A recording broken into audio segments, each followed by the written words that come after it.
Alright guys, welcome to this vlog of my Rusi Classic 250. Ayan, dalawa yan. Pero hindi sa anyo isa. Sa katrabaho ko, pareho lang kami na Classic. So, I'm gonna talk about the things that I love on this bike. And, yep. Let's ride. This is my first vlog, so medyo pagpasensyaan nyo na. It's my first time doing this talaga with audio.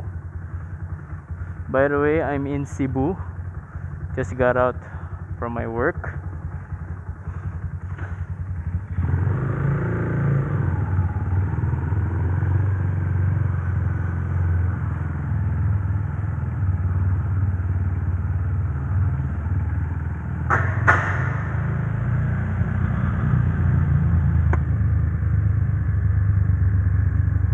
So, start this vlog, why the Rusi Classic 250? Pero bigyan ko muna kayo ng konting background. This is the Rusi Classic 250 2021 model. Ito yung huling model bago yung huling model ng carb type bago lumabas yung FI. Dati pinapangarap ko lang to. 2021 ako na tawag ito, naakit magmotor. And ito yung ina-eye kong motor talaga ever since. And ngayon meron na. Pero hindi ko talaga in-expect na magkaroon talaga ako ng ganitong klaseng motor.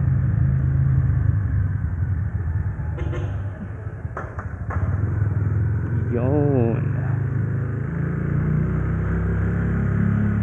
Kakaulan lang, medyo basa yung So guys, ano ba yung mga nagustuhan ko dito sa Classic, no? So unang-una yung design. Classic, I love classic bikes. Ito yung mga una kong mga napusuan ng mga motor mga Classic. Yung medyo bata-bata pa ako, yung CB400, yun yung pinakagustuhan ko una. Then syempre hindi pa naman kaya ng mga budget yun. So eto muna. Pero masaya na ako dito. Isa pa nagustuhan ko sa Rusi Classic 250 is sobrang basic.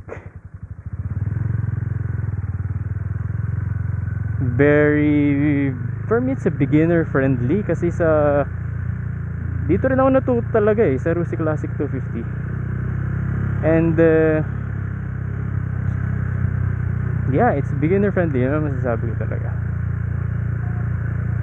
Pero before kasi nanghihiram lang ako sa kaibigan ko. Then natuwa ako kasi parang ang saya ba. So paano ko nakuha tong Rusi Classic 250 ko is sa pagiging personal trainer. Isa to sa mga katas ng pagiging trainer ko. So ano ba yung mga napalitan na dito sa motor na to? Unang-una yung kanyang carb, naka-nibi na siya, 28mm pa rin naman. Yung kanyang rear shocks, 370mm. So medyo tumaas siya. At kung mapansin nyo yung kanyang handlebars, yung stock kasi na to is clip-on. Pero ito riser na. Mas mas chill kaysa dun sa clip-on. Pero mas pogi yung clip-on para sa akin Yun nga lang hindi ko kaya yung sakit ng likod. I cannot tolerate yung sakit na nararamdaman ko. Lalo pag may angkas. Hirap din yung angkas, naka-sub-sub sa akin. Alis dito relax pa kami. Oh, by the way, this is Cebu at night.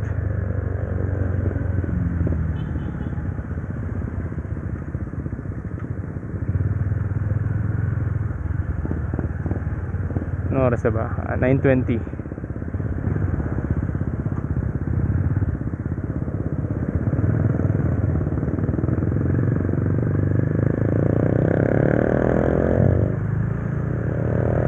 moving forward, isa pa sa nagustuhan ko sa Rusi Classic 250 is yung pyesa niya madami. Hindi ako naubusan ng pyesa nito. Sa online madami na kayong mabibili nito, kahit yung kanyang engine block, cylinder head, madami. Tapos karamihan is pang TMX na part. So goods na goods.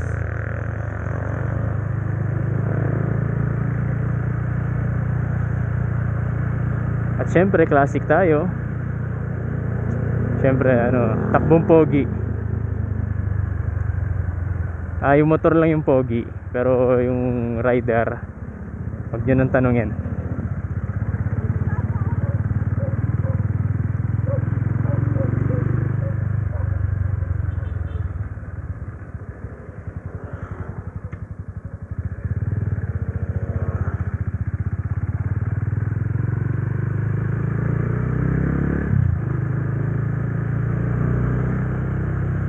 Ayun, yun, mga iba pa palang napalitan ko sa na motor is yung tambucho. Yan, nakuha naman nung muffler shop yung gusto kong tunog. Yung bassy lang, ayoko yung masyadong bulahaw. At yung gear, mga sprocket, naka 1751 to dati. Kaso hindi ko masyadong gusto kasi ang bilis ko mag-shift ng gears. I mean, masyadong maikli yung ratio. Or yung yung basta yung in between nung mga gear, masyadong maikli para sa akin. Maiklian ako. So naka 1748 siya ngayon, mas na-enjoy ko.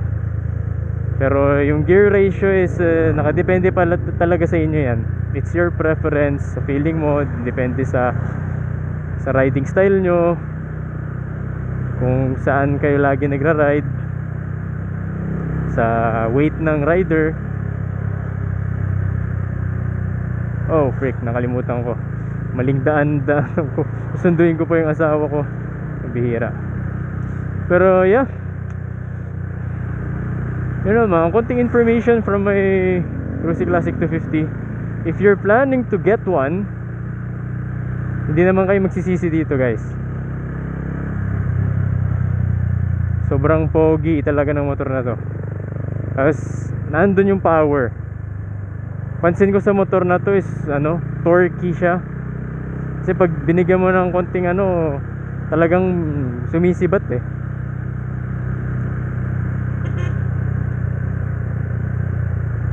Saka hindi to, if ikaw ay para sa, or yung hilig mo is racing, pabilisan, hindi itong motor ang para sa'yo. Sinasabi ko na, kung gusto mo nung mabilis, hindi ito ang para sa'yo.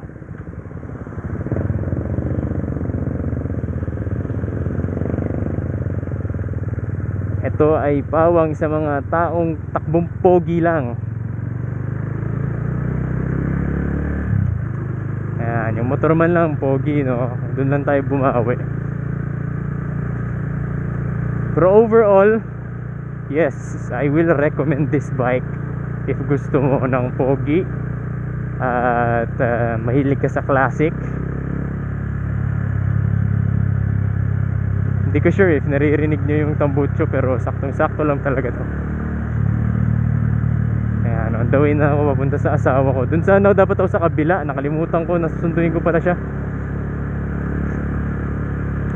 Alright, medyo magulo pa ako mag vlog ngayon, pagpasensyahan nyo na.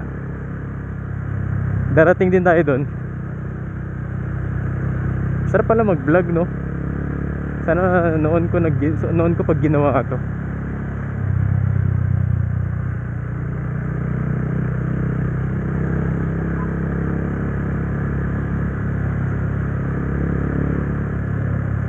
Yep, I guess that's all.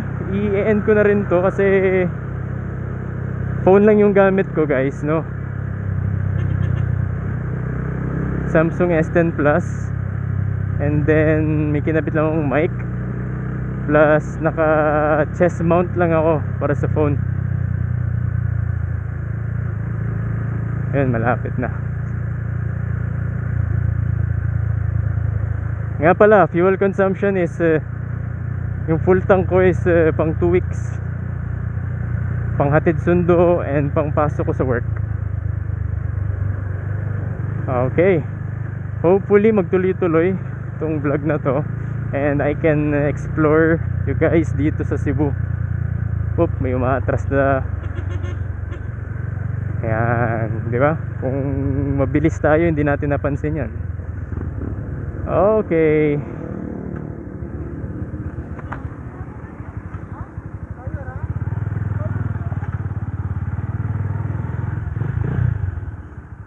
Yan ang ating asawa.